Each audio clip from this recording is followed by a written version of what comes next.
There's more to your favorite game than meets the eye. Every video game has a secret. There are mysteries, Easter eggs, and out-of-bound areas that you were and weren't supposed to find. From old games to new ones, join me as I uncover the weird, creepy, and even the amusing things people have found in games. This is Missing Number. Be sure to subscribe, like, and click the bell icon for more episodes. And if you know any video game Easter eggs, secrets, or mysteries, be sure to let me know in the comments below or through my social media accounts. All of the links are in the video description.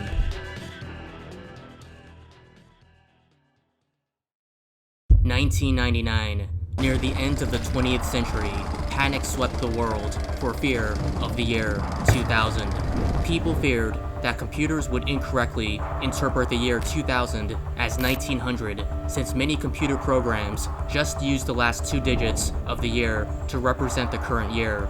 So instead of 1999, it was 99, and instead of the year 2000, it was 00.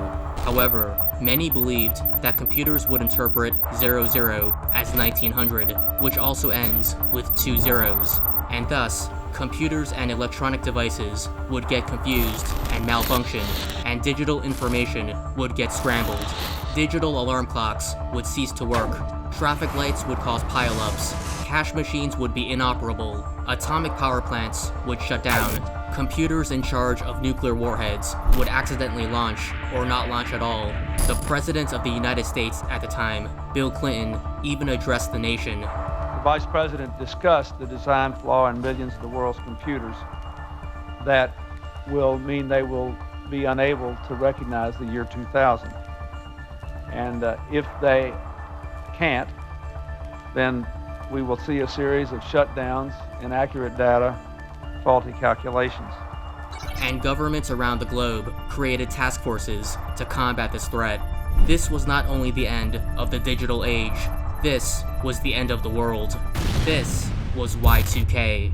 Fortunately though, nothing actually happened. When December 31st, 1999 turned into January 1st, 2000, society was still intact, and the world didn't descend into chaos as expected. Things were clearly blown out of proportion. However, the fear that computers and digital devices would fail because of a change in the year isn't completely absurd, as evidenced by WWE 2K20. The wrestling game came out in October 2019, but when PS4 players tried to play the game at the start of 2020, this is what they encountered.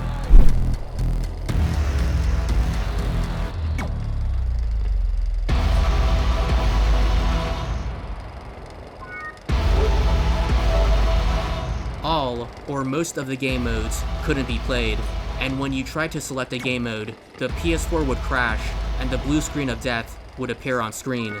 People all over social media started reporting the problem, and one person who bought the $130 version of the game couldn't even play it. Quickly, pandemonium arose. People rioted on the streets, the stock market crashed, planes fell from the sky, and World War III ensued. During this chaos, players did some detective work and discovered that the problem was the year itself. For some strange reason, once the PS4's internal date and clock system hit the year 2020, the online portions of WWE 2K20 just completely ceased to work. No one knew why, but this disaster would quickly be dubbed Y2K20. People scrambled to find a solution, and thankfully, one Twitter user was able to find a quick fix to the problem. The solution was to change the PS4 system date back one day, so switching the date from January 1st, 2020 to December 31st, 2019 would solve the problem. It was a surprisingly simple solution, but it was only a temporary, unofficial fix. Eventually, the game's publisher, 2K Sports, ended up releasing an official patch which fixed the issue, but the fact that this even happened is an eerie reminder of Y2K.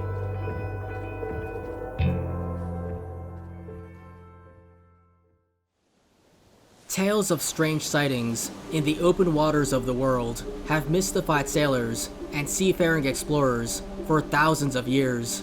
From modern times to as early as the 1700s, reports and sightings of mysterious creatures, unusual aerial phenomenon, and eerie ghost ships have all been recorded. In Red Dead Redemption 2, one particularly strange sighting took place in a lake that had one player bewildered and spooked.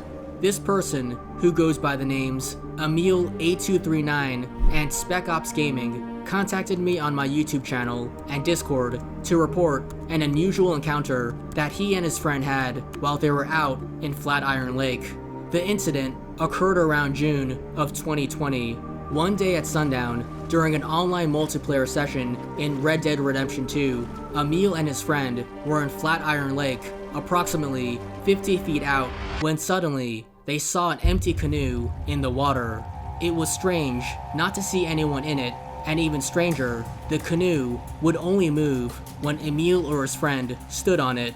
They weren't able to sit down in the canoe, which is what your character should normally be able to do. And if two people stood on the canoe at the same time, the canoe would seemingly float back to its starting point. What makes this story extremely unsettling and eerie is that a mother and child could be heard screaming in the distance. And the farther out Emil and his friend were, the louder the cries were. Freaked out, Emil's friend shot the canoe and quote, "We ran like hell." Emil was unable to find any saved clips of the encounter, and searching online for a haunted canoe pretty much yielded no results. Emil claims there was an old forum post about a ghost canoe in the game, but the forum was purportedly removed and unarchived. Curious, I decided to see if I could see this haunted canoe for myself, so I booted up Red Dead Redemption 2 and traveled to the location where Emil saw the canoe. I was streaming on Twitch as Emil guided me to where he saw the canoe in chat. Oh, and then you have to swim across? I'm not seeing anything here.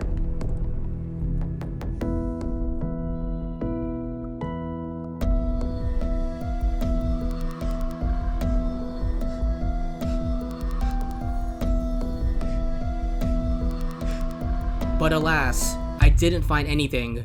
Perhaps it needs to be triggered, or it needs to be a certain time or day. Of course, it could have simply just been a glitch, but considering this is a game made by Rockstar Games, who puts an incredible amount of detail into their games, I wouldn't count anything out. Eventually, I was able to find gameplay footage of what seemed like a ghost canoe. A YouTube user named Pangal uploaded a video on August 15th, 2020, in which she stumbles upon an abandoned canoe drifting along Flatiron Lake.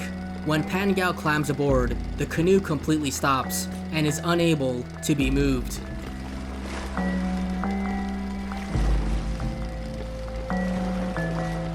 But when Pangal hops out, the canoe mysteriously moves again.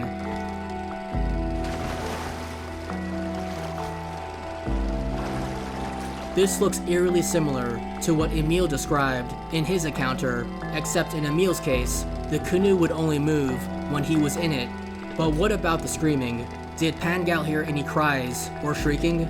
No, I didn't hear any screaming, but I was definitely surprised to find this empty canoe. I wondered if there was a ghost tale behind it.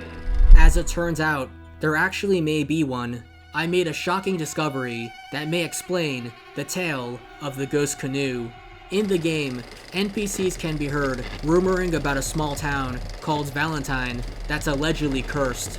The settlement is located near a river north of Flatiron Lake.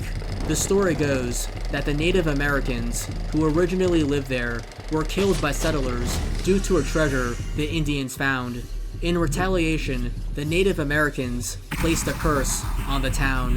What's more, an animal skin painting depicting settlers massacring Native Americans can be found in the game's files.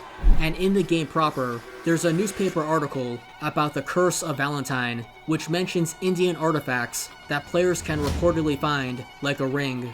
So what does any of this have to do with the ghost canoe? In the aforementioned newspaper article, it mentions how there are strange sights and sounds in Valentine, and it strikingly mentions this line: "Spectral canoes have been seen on the water, and the cries of mourning Indian mothers have been heard at night." At other times, usually on windy, starlit evenings, piercing cries are heard from the distance. Is it possible that the ghost canoe and the screaming that Emil encountered that night was the curse of Valentine? Was the canoe from the cursed town? Did the wailing come from a ghost of an Indian mother? Emil did say that he heard a mother wailing into the night. It sounds too coincidental, and while Valentine is pretty far up north where Flatiron Lake is, there is a river that connects both the lake and Valentine. And one Reddit user named Big Boy Tyrell says that NPCs I encountered in the town mentioned a ghost canoe in a river around Valentine. Never checked it out though. And not only that, there's this footage that was taken at Flatiron Lake by a YouTube user named General Z. 3 lit lanterns hovering above the water as if they're attached to invisible canoes can be seen. Is this all just a coincidence? When I asked General Z if he found out why the ghostly lanterns were there, he responded, "It was in the first few weeks of the game being out, so my top guess is that it was a glitch, but there have been other weird events reported around the same area." Indeed, right near Flatiron Lake, in the upper Montana River, another YouTube user named The Essential Gamer UK encountered what looks like an invisible canoe or boat.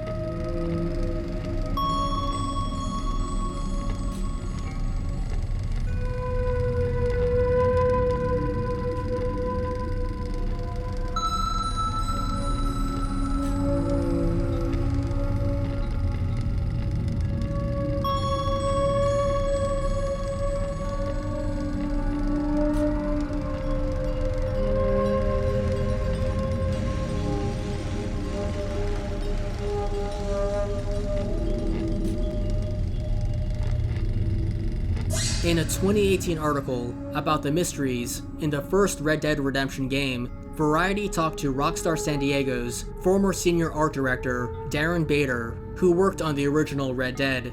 The article at one point talks about the wreck of Serendipity, which is a large, decrepit riverboat that players claim is haunted. In response, Bader said, "We kept our mystery smaller and more quirky, with a Victorian vibe, like ghosts, spirits, and seances, stuff of the late 1800s. Rockstar likes to put things out there that leave room for interpretation." It sounds like the ghost canoe, which would be a smaller and more quirky mystery, would fit into what Bader is saying.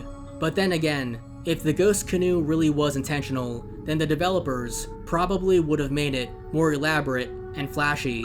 What do you think?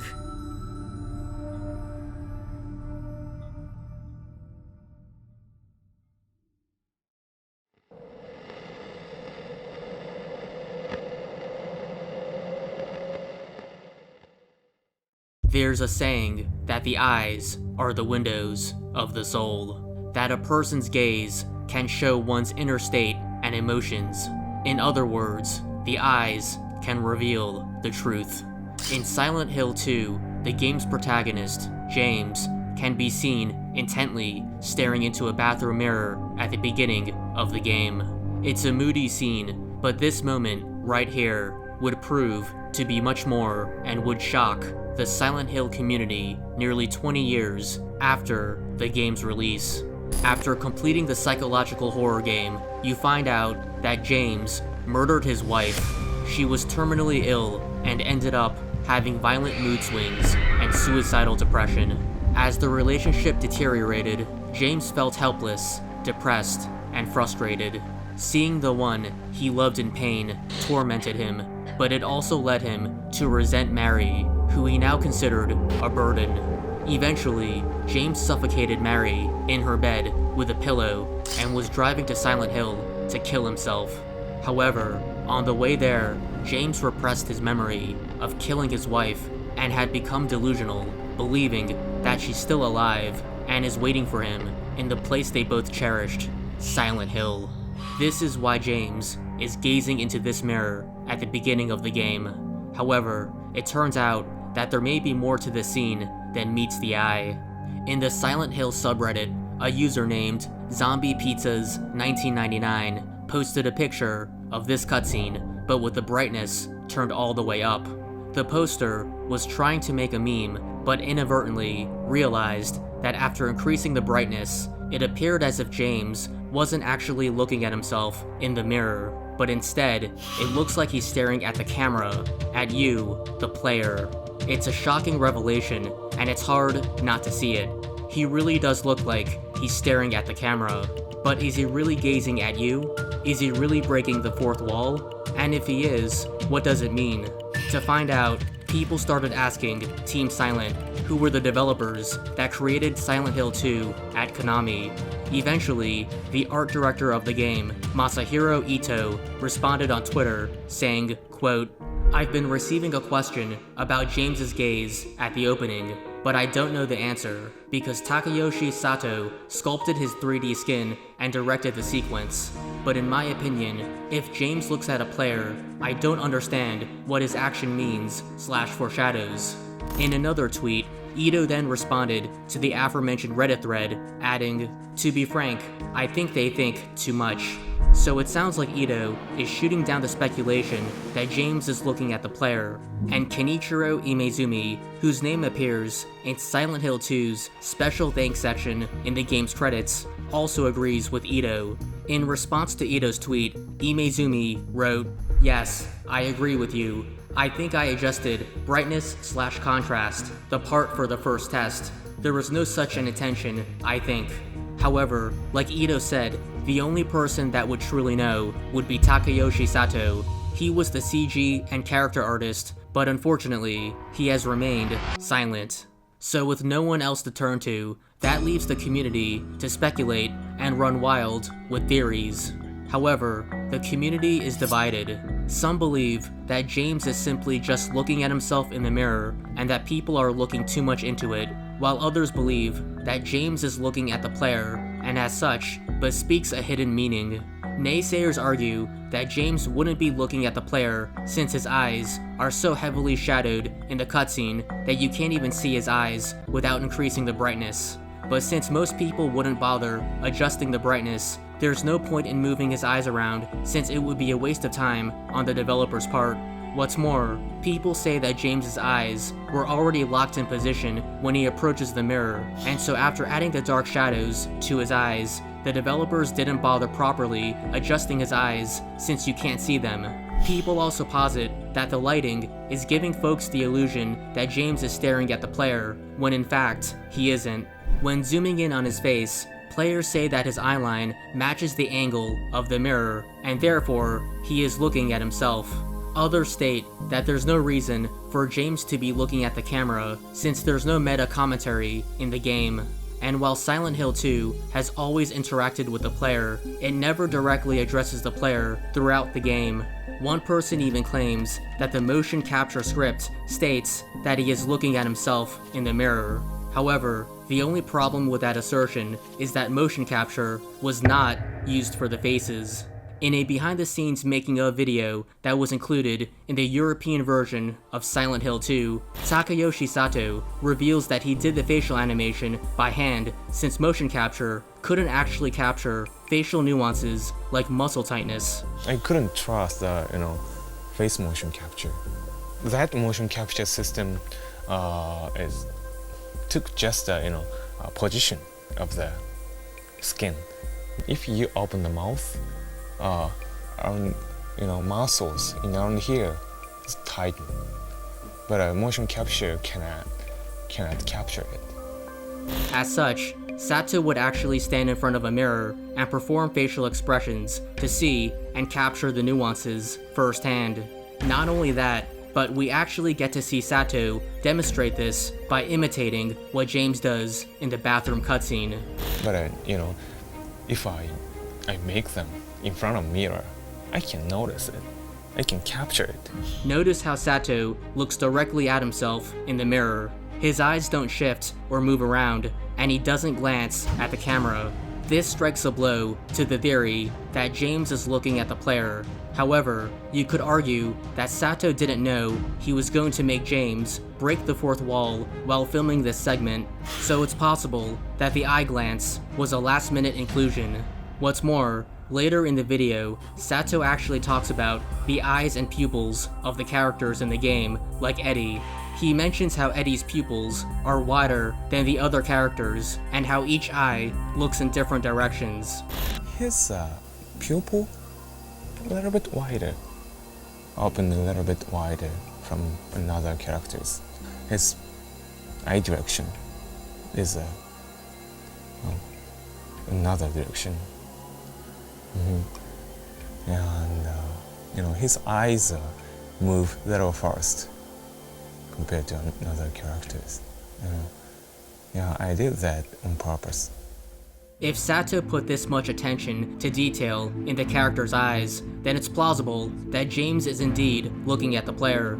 Not only that, but when Sato talks about Eddie's eyes looking in different directions, this could possibly be the same case with James. One of his eyes could be looking at the mirror while the other looks at the camera, but it's hard to tell since his right eye is partially covered by his hair. However, if James's eyes are indeed looking in different directions, then perhaps Sato was going for a Mona Lisa effect with some lighting tricks thrown in. Like with Eddie's eyes, everything seems to be intentional. If James really is staring at the camera, then it most likely isn't just a meaningless, random Easter egg. It would mean something, but what? When James stares into the mirror and pulls down his hand over his face, many believe that he's grounding himself to reality and making sure he's not dreaming, kind of like what lucid dreamers do. He questions his identity after murdering his wife and is filled with sorrow, regret, and guilt.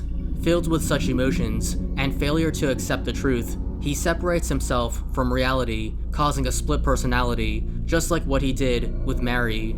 The real James killed his wife, but the other James didn't and has no idea what's going on. This is how he copes, and so the moment James pulls down his hand over his face, he's pulling the wool over his eyes, and it's here where he breaks from reality and relinquishes control of himself to the player. He can't take control of his life, so we take control for him. That's why he seems to be smirking. He now has a false sense of freedom and is free of consequence. So in a way, the player is another form of James. We are his conscience and the driving force of his character. James is aware of our omniscient presence, but cannot see us. He can see and wants to be seen, but can't see reality. He's become blind and no longer lives in the real world. Throughout the game, we're not looking at the real James, we're looking at a reflection of him. The real James wasn't looking at the player in the mirror. The other James was, and everything we see in the game is through his eyes. We've become one with the fake, delusional James as he tries to drag us through his own personal hell, which is Silent Hill. Silent Hill is the physical embodiment and representation of James's psyche, feelings, and emotions. Like a mirror, certain characters in Silent Hill 2 are said to reflect James's personality. Pyramid Head reflects James's guilt. Eddie reflects violence. Angela reflects trauma. Maria reflects desire. And Laura reflects innocence, or the delusion of innocence. What's more, when you reach the first save point in the game, there is a red square/letter at the bottom of a well. When you interact with it, James says, "Looking at this makes me feel like someone's groping around inside my skull." You, the player, are literally groping around inside his skull since you're controlling him. So this could be a subtle nod to the player's existence, and even more directly, the background image of the save screen is James looking directly at you, as if he's forced to look at himself in the mirror. Outside of Silent Hill 2, the use of mirrors reappears in games like Silent Hill Origins and Silent Hill 3. In the latter, the game's protagonist, Heather, is scared of mirrors, and in one level of the game, something horrifying happens if you stare at one specific mirror for too long.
Heather even breaks the fourth wall when the player chooses to unclog something in the toilet.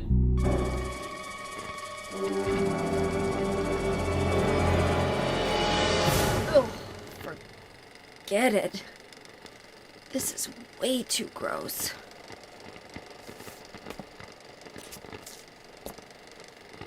Who would even think of doing something so disgusting? So breaking the fourth wall, while not common, isn't unheard of for a Silent Hill game. So it's possible that James was breaking the fourth wall as well. But why animate the eyes if you can barely see them without increasing the brightness? Perhaps it was for the sake of subtle facial realism, or it was something only meant for the developer. Other games have obscure Easter eggs that would seem improbable for the player to find. For example, in one level, in Resident Evil 4, you can find a green cutout of someone all the way in the distance if you take control of the camera and zoom all the way in. You would never be able to see this by normally playing the game, and believe it or not, this Easter egg was discovered 13 years after the game's release. So anything is possible. To help solve the mystery of James and the giant eyes, I asked my friend Anthony, who is a Silent Hill fan that streams on Twitch, for his thoughts on the situation. Does he think James is looking at the player? Alright, so Ant, I sent you the pictures. It's basically James from Silent Hill 2 looking at the mirror, but it looks like he's looking at the camera. So what do you think? Is he looking in the mirror, or do you think he's looking at the camera, at you, the player?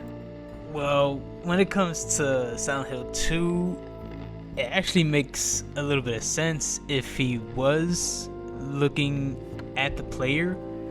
Really? Because the game Silent Hill 2 is really different from the first Silent Hill game, Silent Hill 0, Silent Hill 3. Like, Silent Hill 2, it doesn't have to do with anything. It's its own video game, and one of the main things that Team Silent has put in that game was whatever you, the player, does in that game is, like whatever outcome you get while you play the game, that's up to you. So let's say you're a passive player, you get rewarded by, playing passively. And same thing, if you would play aggressive, you would get rewarded for being aggressive. So that does give me that belief that he is looking at you. Like, James is like, all right, this is not my journey. This is all up to you, the player, to help me figure out who I am.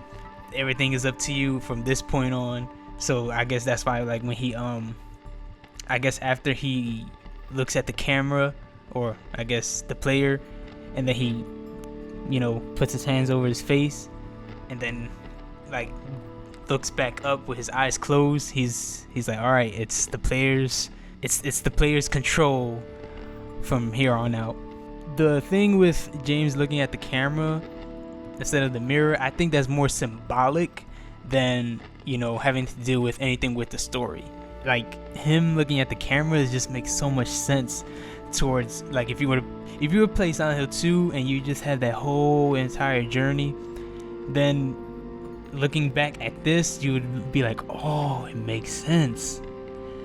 This happened because of me, because James wanted that to happen, or like James wanted something from me, and that's what he got.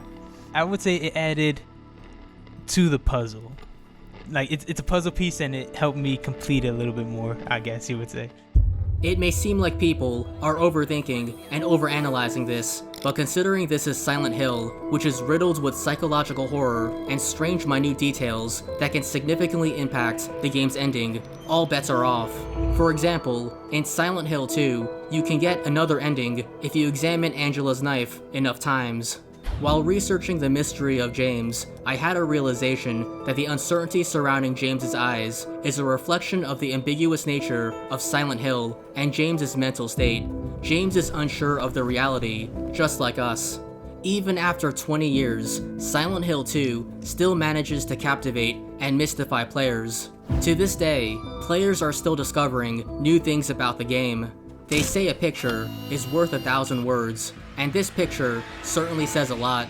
In a post on the Reset Era gaming forum, a poll was put up asking users if they think James is looking at himself or the player, and 42.9% think he's looking at himself, while 57.1% believe he's looking at the player. What do you think?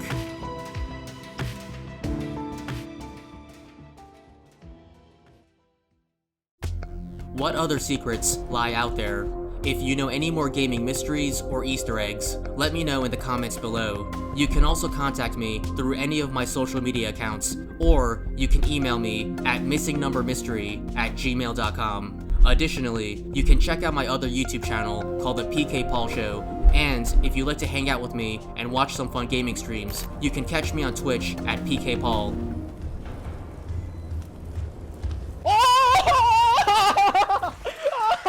All of the links are in the video description, and don't forget to like and subscribe to this channel for more episodes of Missing Number.